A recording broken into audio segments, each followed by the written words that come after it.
Welcome to our YouTube video, where we will be discussing TSMC's major roadmap updates for its N3, 3nm class, family of process technologies.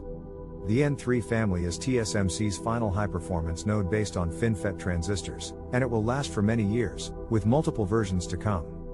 Mass production on the N3, also known as NEB, node is already underway, but it is a particularly expensive node to use given its extreme ultraviolet lithography, EUV, and double patterning processes, making NE the preferred version of the node for most customers.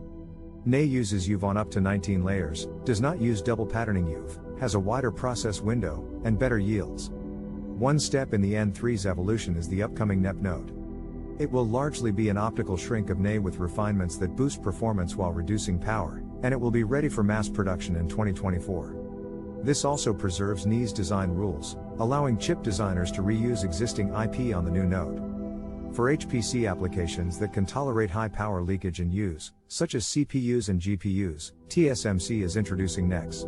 This node will provide at least 5% higher frequencies than NEP and allow for higher voltages, which further boosts clocks, at a cost to increased power leakage.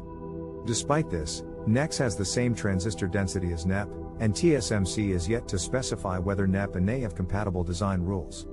In conclusion, TSMC's N3 family is a long-term solution that provides customers with a selection of nodes that meets their needs and requirements. NE is a great option for customers looking for efficiency, while NEP and NEX provide increased performance and power for more demanding applications. We hope you enjoyed our video, and thank you for watching.